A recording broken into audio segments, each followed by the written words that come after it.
Vamos falar muito sobre Trump hoje, vamos falar sobre a delação bomba contra a família Bolsonaro e vamos ouvir aí o meu amigo César Calejon sobre as eminências pardas no governo Trump.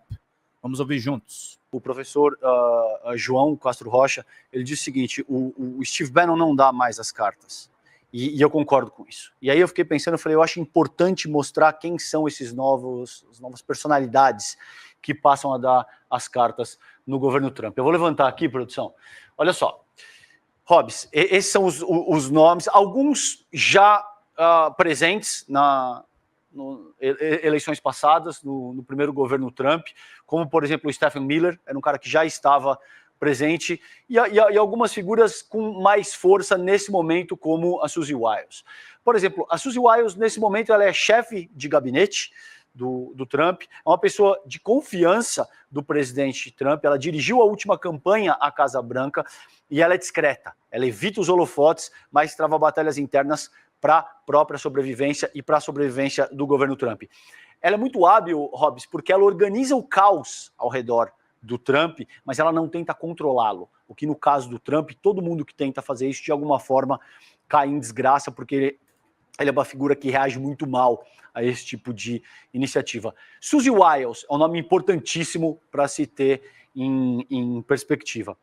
Stephen Miller, isso que eu disse para vocês, ele é vice-chefe de gabinete e um dos arquitetos centrais dessa política de imigração que a gente está vendo aí. William trouxe hoje com muita propriedade um panfleto que está sendo divulgado no Kentucky, nos Estados Unidos, por membros da KKK, com uma figura do tio Sam chutando imigrantes. O estereótipo ali é muito forte, hein, William? Uhum. Ou seja, não se trata de qualquer imigrante como a Melania Trump, por exemplo. Específico. Exatamente. Tem um aspecto puramente racial. O Panunzio também foi muito bem quando ele utiliza o conceito de racismo racial do Gessé Souza, que é um racismo típico do século XVIII, XIX. É isso que está em pauta agora no trumpismo, e por isso aquele panfleto é tão estereotipado, considerando a imagem do imigrante indesejado, digamos assim. Exceto se você for povo originário dos Estados Unidos, você em alguma medida é um imigrante, né? Exatamente. Se você não for um Cherokee, se você não for de um dos povos originários de lá, irmão, tem uma notícia para você, você é imigrante, viu? Exatamente, Will.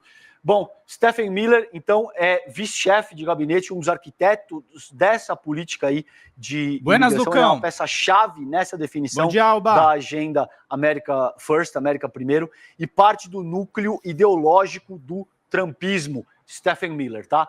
Vamos para os próximos aqui, produção. A gente tem também, em seguida, o Steve Witkoff, que é o enviado especial do Trump para o Oriente Médio. Lembra, Will e Hobbs, que a gente viu ontem, eu acho, se eu não me engano, o Trump falando, não, veja, Gaza tem uma vista privilegiada, tem acesso ao mar. Praia. Exatamente. Então você pode imaginar que o senhor Witkoff já está de olho na construção de grandes empreendimentos, de cassinos, de resorts e todo esse tipo de coisa, considerando a região ali de Gaza. Ele é um magnata do ramo imobiliário e é um doador de campanha amigo de golfe do Trump. Sabe quanto que demora uma partida de golfe, Hobbs? Eu também não sei, mas eu sei que demora muito. Bastante tempo, César. Esse cara vai ter muito tempo do ouvido do Trump, tá? A gente tem a Caroline Leavitt, que é a mais jovem secretária de imprensa da Casa Branca. Ela já tinha sido assistente anteriormente, na primeira gestão do Trump. É uma comunicadora dura e ágil, firme, e que prepara Trump para as entrevistas difíceis. Ao que tudo indica, ela é uma pessoa amigável, dizem as pessoas que interagem com ela, o que no trumpismo também é algo assim bastante raro. Ô César, só para informação, porque aqui a gente trabalha com informação, a partida de golfe de 18 buracos dura em média 4 horas, se você quiser a partida mais rápida, segundo o ChatGPT, 2 horas, 2 horas e meia com 9 buracos. Você imagina o que... Porra, segundo o ChatGPT aí é dose, né, William? Dá uma pesquisada aí, cara. Que o senhor Witkoff dá para falar que só perde tempo 4 horas falando na orelha do Trump como seria maravilhoso ter um resort 5 estrelas de frente para o mar de Gaza, tá bom? Então, obrigado, Will, é isso aí, perfeito. Vamos para o próximo aqui, gente. A gente tem também James Blair, vice-chefe de gabinete para assuntos legislativos, uma pessoa de confiança do Trump desde a campanha. Ele é entusiasta do lema Faça América grande novamente, que é MAGA, Make America Great Again. O Taylor Budovic, que é vice-chefe de gabinete de comunicações e pessoal. Ele está à frente de um dos departamentos mais cobiçados da Casa Branca e vai atuar como uma espécie de secretário de imprensa, o Taylor, tá? E por fim, gente, tem outros dois nomes que eu trago para vocês aqui, antes da gente falar brevemente também dos maiores doadores da campanha do Trump. O Vince Haley, que é diretor do Conselho de Política Interna, ele vai chefiar a agenda de política interna do Trump. Um cara discreto, né? Só aparece nos discursos do próprio Donald Trump e é respeitado e ouvido pelo próprio presidente, o Vince Haley. E a Natalie Harp, que é conhecida como a impressora humana, porque ela anda como impressora na bolsa, William. O Trump é um cara relativamente analógico nesse sentido, ele gosta de ler, Roberta, tudo aquilo que é mais importante em papel. Ele gosta de ter o documento físico. Vai gostar dessa história. General Mário Fernandes. Exato, exatamente. Então, assessora do Trump, ex-âncora de TV com posições extremistas, ela é chamada de impressora humana, por isso que eu acabei de relatar para vocês, e é preciso passar por ela para chegar até o Trump. Evidentemente, existe mais um sem número de nomes que a gente poderia salientar aqui por conta de tempo. Esses são os nomes que eu trago para vocês nesse momento. E a gente tem, brevemente, para finalizar, alguns dos principais financiadores. Você sabe que, William, 44% de todos os recursos que foram angariados pela campanha do Trump vem de apenas 10 doadores. Alguns deles eu vou colocar aqui para vocês. Timothy Mellon, ele é herdeiro da fortuna bancária Mellon, então basicamente um herdeiro bilionário do setor de bancos, patrimônio avaliado em 14,1 bilhões pela Forbes, é um histórico doador do Partido Republicano, tá? Timothy Mellon é um nome que para a gente tem em perspectiva também, setor bancário. Vamos adiante. A gente tem essa senhora, que é a Miriam Adelson. Ela é viúva do Sheldon Adelson, que é uma família tradicionalmente envolvida com jogos de azar, cassinos e resort. Então a gente já viu o setor bancário no primeiro slide, aqui jogos e construção civil, principalmente nessa questão de resorts de alto padrão e tal. Mulher mais rica de Israel, dona do resort Las Vegas Sands e histórica doadora de campanhas republicanas, tá bom? E por fim, para a gente terminar bem, não poderia faltar... O Kiko dos Foguetes. Temos ele, Elon Musk, que vocês sabem muito bem, entre outras coisas, o sujeito que gosta de fazer saudações nazistas no primeiro dia do governo Trump. Ele é dono da Tesla e do X, chefe de departamento de eficiência governamental e doou 75 milhões de dólares para a campanha do Trump. Há um ano, William, eu apontei esse cara como uma das principais lideranças de uma internacional do fascismo. Como você muito bem colocou, apanhei mais do que tapete em dia de mudança. Em dia de mudança, porque isso é um absurdo. Aliados dele, Roberta, publicaram no Instagram dizendo que a mídia brasileira o estava difamando. Um ano depois, esse senhor se coloca a fazer uma saudação nazista para o mundo inteiro ver. Tá aí, essas são as figuras que a gente deve acompanhar nessa gestão Trump. É muito bom o resumo do Calejão, da equipe do ICL, e é isso mesmo, tá, gente? É uma internacional fascista.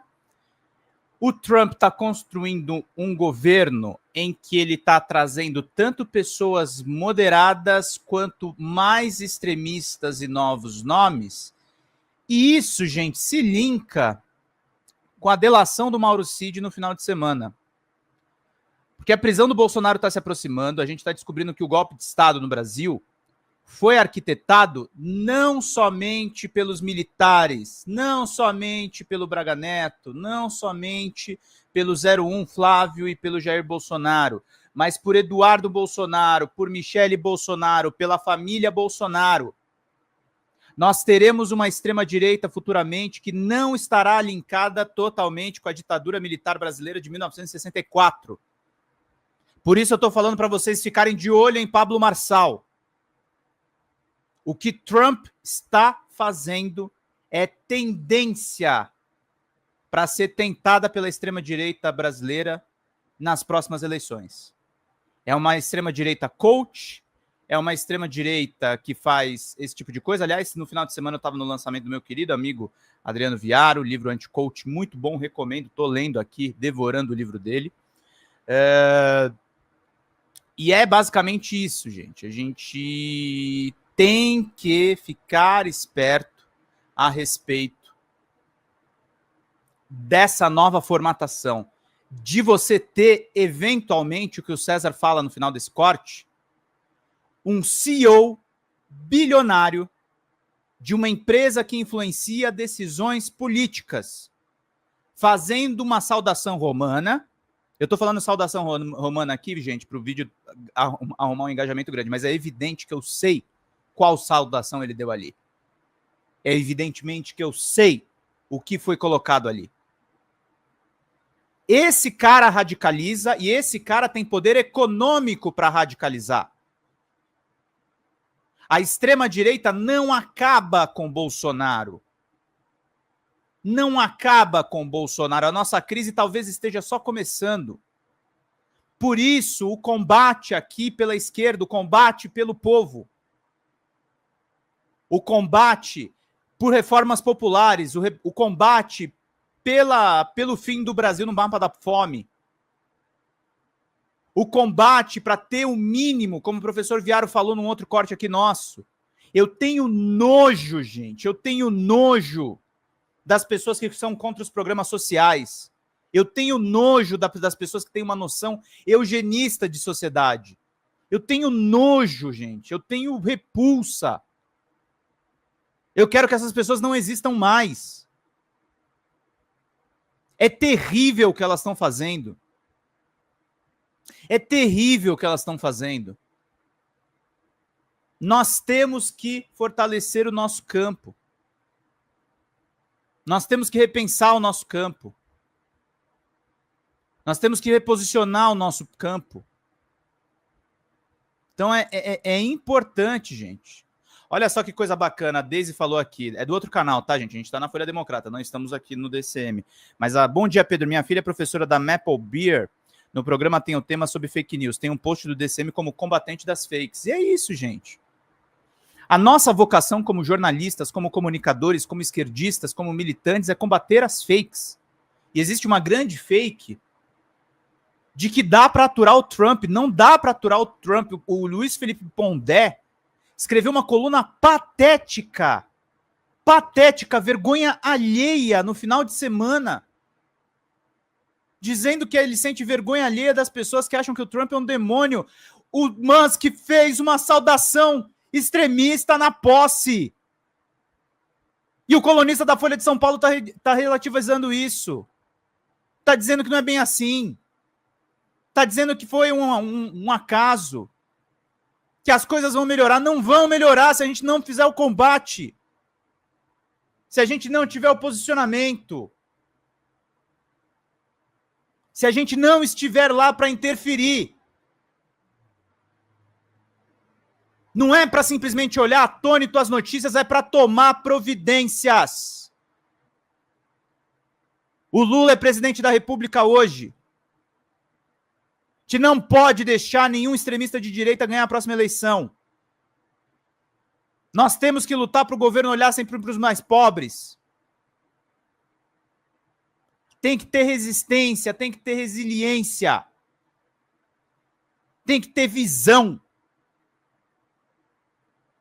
Sem a visão, nós estamos enrascados.